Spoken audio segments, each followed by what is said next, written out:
I am so enraged that this went out of style for such a short amount of time because I would like it to die. This is not a fall trends video. This is a how are we transitioning to fall, keeping it fresh and modern, and really putting some thought and planning into our fall style video. But I'm told that's not a good title. I want to take the pieces I already have, wear them in ways that are really modern, and make little tweaks here and there. And maybe that's introducing a couple new pieces every season, but I don't want to just be going out and feeling too themey and not genuine to what I would normally wear. So I think the key to good style is having a good plan, doing a bunch of research, and really thinking every purchasing decision through. I think that's the fun thing about style, other than wearing it. The first thing I think of once the weather starts to get cooler is, what are my jeans looking like? Are they still comfortable? Do they still fit? Do I still like the rinse of them, the wash? I worry less about rises because I think that is a body preference and not so much a trend preference. But when I'm talking about modernizing my style, I want to make sure that the jeans that I have are ones that I wear, that they're really comfortable, they have a nice amount of stretch in them, but not too much stretch that they've stretched out, and that the level of distressing matches the level of distressing I want to have this fall. Now this fall, I would say less distressing is best, but you do you. This year in particular, a trend / way of modern wearing and just really classy style that I'm seeing is also incorporating a lot of pants and trousers into your wardrobe. So gone are the days where every single day you're wearing jeans. Incorporating trousers and just colored pants into that wardrobe is a really fresh, classy, stylish way to have something that's still really comfortable. I mean, just because they're pants or trousers doesn't mean they can't be as comfortable as jeans. I feel like the wide leg trend is definitely easier when you're wearing trousers than when you're wearing jeans. Jeans can be really heavy. The one thing I will say about when you have wide leg anything, whether it's jeans, trousers, or pants, is to make sure you're getting those hemmed and tailored. Because the last thing you want is, what are they, puddle hems? And I know puddle hems are really trendy, but in reality, they're gonna get torn up if you live somewhere rains or snows. That's gonna look absolutely awful. So as much as the puddle trend is a trend, it's going to look like a very bad trend here very soon. The fall is a perfect time to warm up your palette. Now, that doesn't mean go out and redo your entire color palette. That is not the point of having a color palette for your wardrobe, but you do want to find maybe warmer tones of the colors you're wearing. So if you like to wear grays, there are warmer grays versus cooler grays. Now you can still pick the cooler grays. I'm not saying everything has to be warm, but if you're looking for ways to make your look more fall, maybe instead of going for the, I was gonna say black tea, but black is black, crisp white tea, let's go for the ivory tea and just find little ways to just touch it up warmth-wise here and there.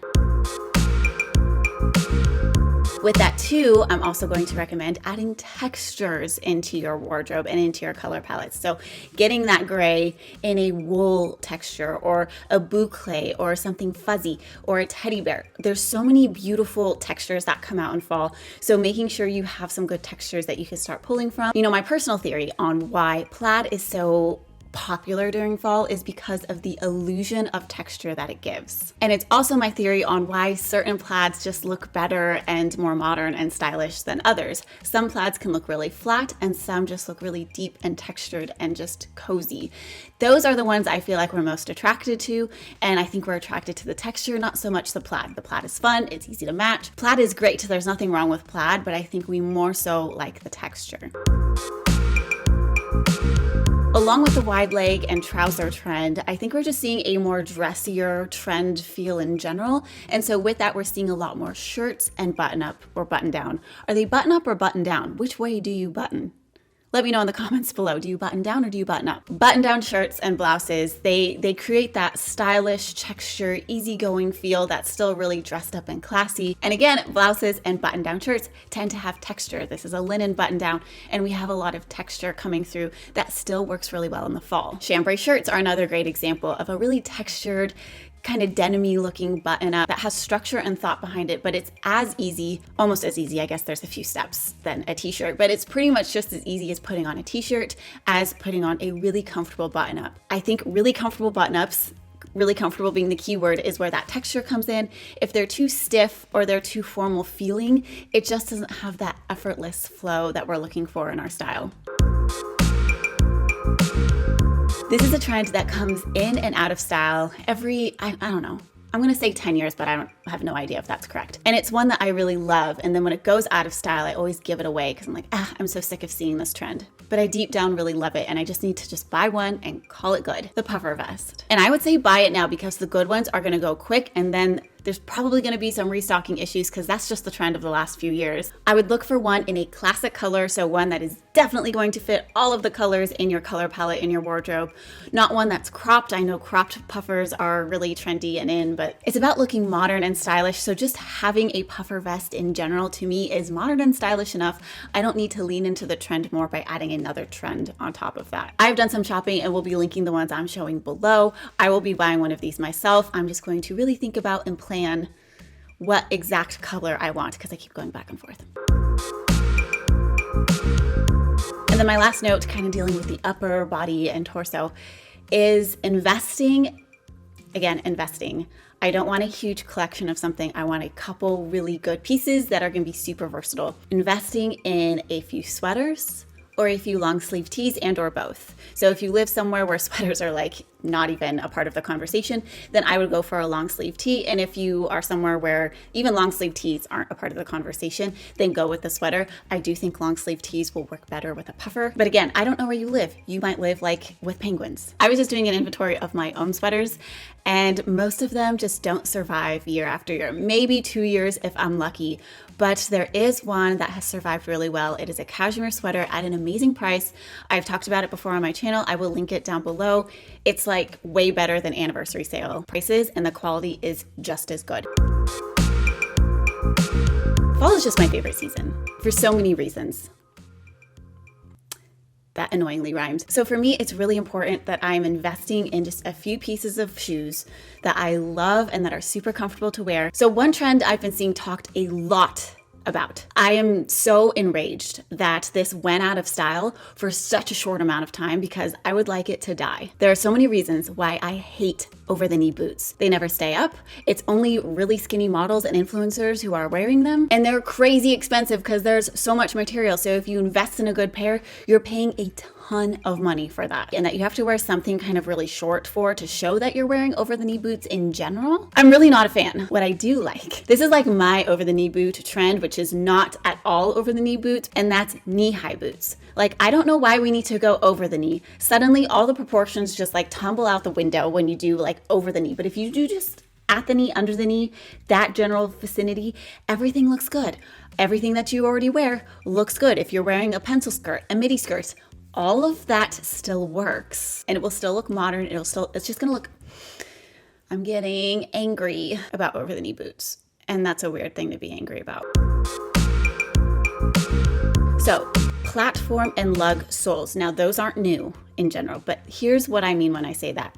I want a chunkiness to the bottom of my shoe. As we're getting into these colder months, having a little bit extra sole helps balance out some of the bigger materials we're wearing on top. If you're wearing a large wool coat, which a lot of us do, then these are going to help balance out your look at the bottom. I also love these because for me, they balance out my really long legs and it just kind of all fits together.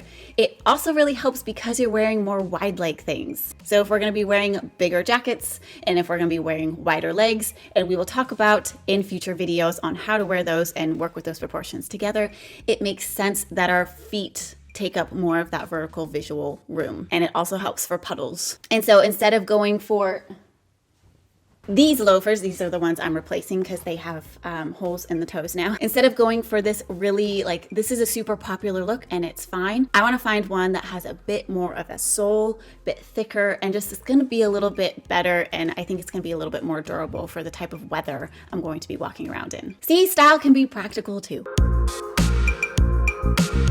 Of course, if you don't have them already, some white sneakers. I think I need to clean mine, but white leather sneakers. Now, again, these are a little bit of a thinner sole. Would I go with a thicker sole? Just a little bit, maybe a little bit, but it's not enough for me to go out and buy a new pair of these. I love these sneakers. I will link them below. Having a leather option, again, we're getting that leather texture. Putting that in your fall outfit is a nice way to texturize your outfit. So maybe you already have those and this is more of a like, yay, I get to check that box. Make sure they're clean. That's what I'm going to be doing. That's going on my fall style planning. clean my white shoes.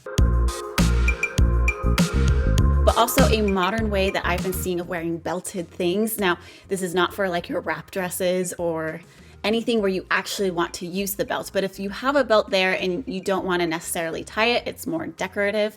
I have been seeing them being tied in the back and using that as a way to sort of give a little bit more structure, bring in your waist a little bit without having a belt all the way around. So play with that with your trench coats, with your wool coats, anything that you have that's belted that doesn't have to be belted in order for you to not flash the world. But also make sure that if it's something like that zipped and belted, that if you're going to tie it in the back, don't zip it in the front.